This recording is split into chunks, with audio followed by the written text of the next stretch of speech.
All right, first up, we're going to have the matron of honor, Ms. Erin Troff. Erin Troff.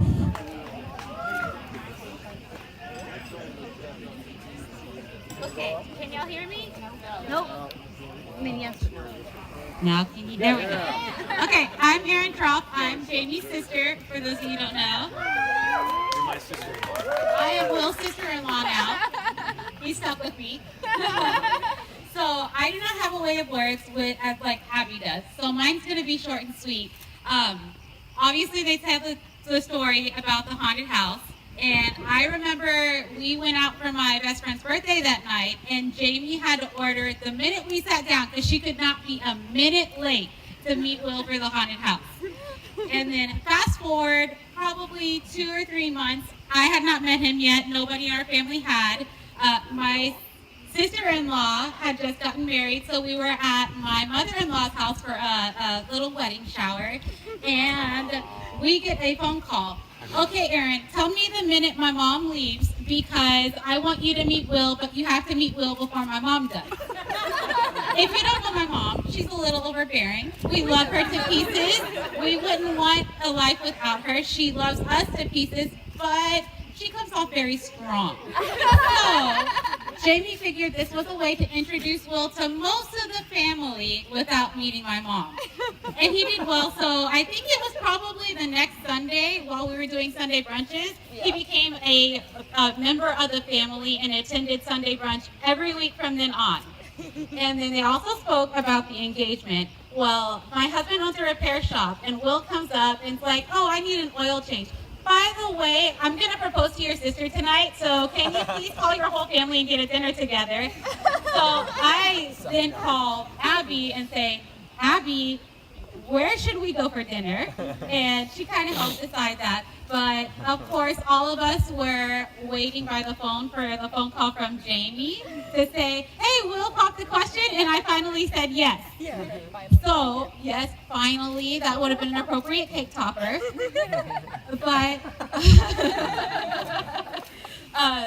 so fast forward now, we're back in October. So they've been engaged for 6 months, and I have my lovely daughter, Robin. If y'all have not heard her yet, she was probably going to cry soon back there. But he has been the best uncle, even though he was not officially an uncle yet. And we are so lucky to officially have Uncle Will as part of our family. And nobody could have been more perfect for our sister.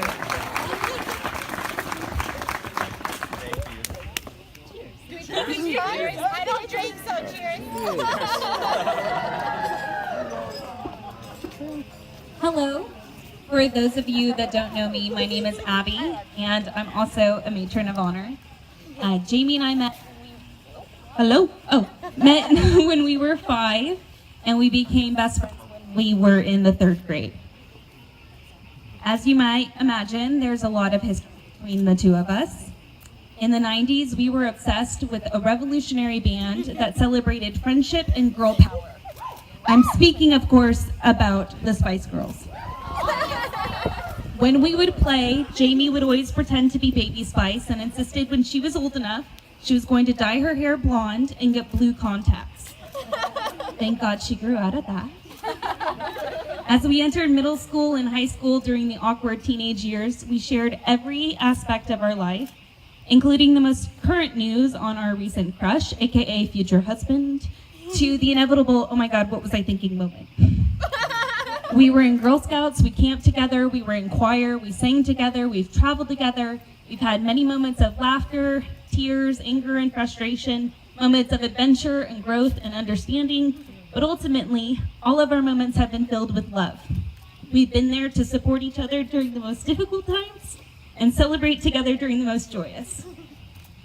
So, about Jamie and Will.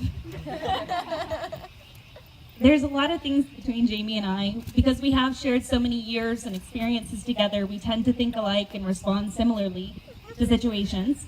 And because of this, Jamie likes to say that we're the same person. But if you look at our Myers-Briggs results, we're actually pretty different. In 2012, Jamie and I took a trip to Disney World. And because I'm a J-type, I'm much more structured and organized. Before we left, I had every day planned out to best maximize our 4-day vacation. What I didn't plan for was that the bus we were going to take to the parks would be about 40 minutes late the first day. I was foot tapping. I was pacing. I was ranting about how this had ruined my entire schedule.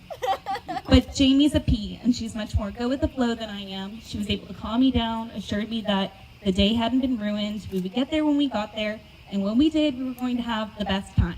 And of course, Jamie was right. Now, I'm not saying that this test is the end-all, be-all, but I've always found it to be a useful tool in understanding a person and a relationship. And the reason why I share all of this is because it relates to the day that Jamie told me she was falling in love with Will. They've been on quite a few dates. They had chemistry and attraction. They were beginning to know more about each other. Their connection was growing. So they have a shared interest in science. They both love dogs, enjoy cooking, like being active and being outdoors. So when Jamie told me she was falling in love with Will, I naturally asked, well, what's his Myers-Briggs? Will, I don't know if you know this or not, but according to the test, you and Jamie are perfect matches. You aren't the same by any means, but your strengths play to her weaknesses and vice versa. And speaking from my personal experience, I couldn't be happier because I know that this will lead your marriage to being strong, capable of enduring the challenges of life, but also fun and full of adventure. I couldn't have picked a better man for my best friend to share her life with. I love you both. I'm so excited for what the future has in store for you. So I'd like to raise a glass to the new Mr. and Mrs. Porter, to continuing to be strong for one another, to continuing to grow together, to continuing to love and support one another, and to the next phase of your journey. Cheers.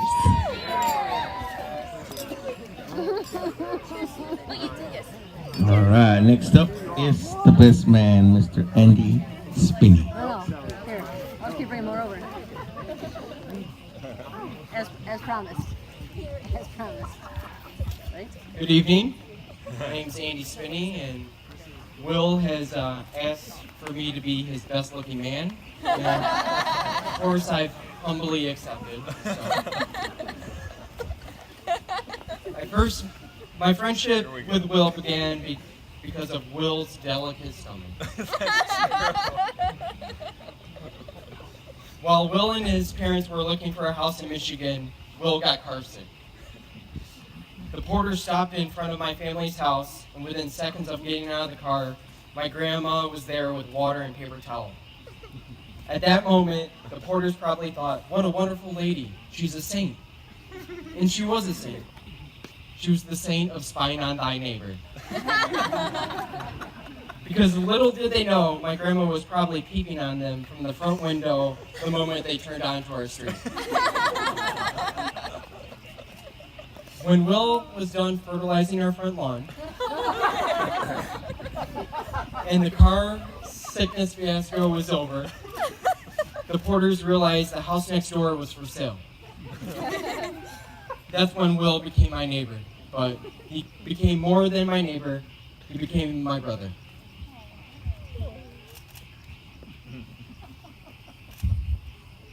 Since I was 8 years old, I grew up in a house with all women. It was my grandmother, my mom, and my 4 sisters.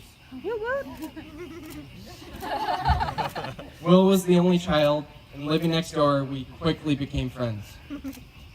My sisters babysat, our moms became friends, and I spent the night at the Porter's house more than I spent at my own. And before long, we became family. Will inherited 4 sisters that he never knew he needed. I didn't say wanted because that's still debatable. He also inherited another mom and an overbearing grandmother who never stopped hoping that Will would influence me instead of the other way around. But we ended up influencing each other for the better and for the worse.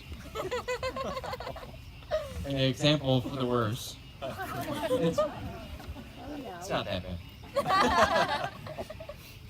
We convinced each other it was a good idea to go trick-or-treating in September, which actually didn't turn out to be such a good idea because A, no one had any candy to pass on, and B, every neighbor seemed oddly suspicious 2 kids were wearing masks and wigs on their front porch in September. This was just one of many great ideas Will and I had that never really worked out. Luckily for us, we both found wonderful women who've been a better influence on us than we were on each other. So. That's true. Since meeting Jamie, I really enjoyed getting to know her. She's compassionate, outgoing, sincere, smart, and caring.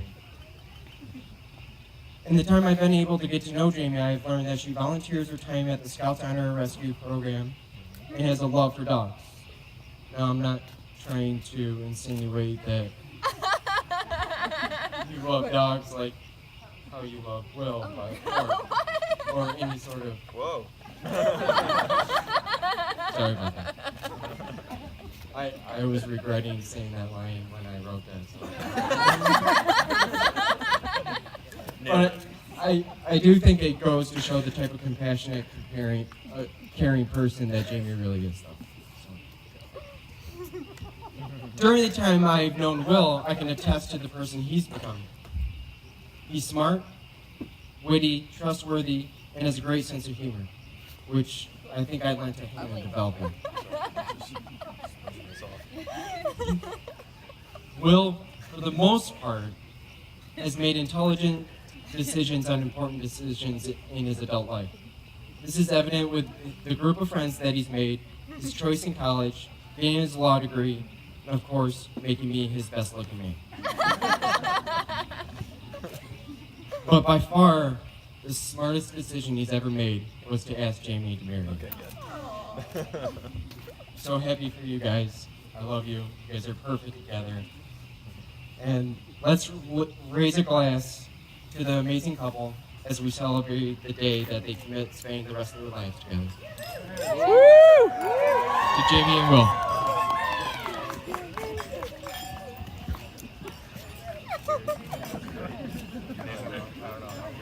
Oh, it was perfect. It was really beautiful.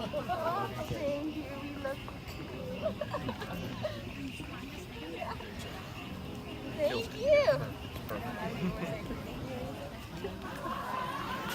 All right, we're gonna get ready to do the anniversary dance. So all married couples, please come to the dance floor. All right, all married couples, if you're married,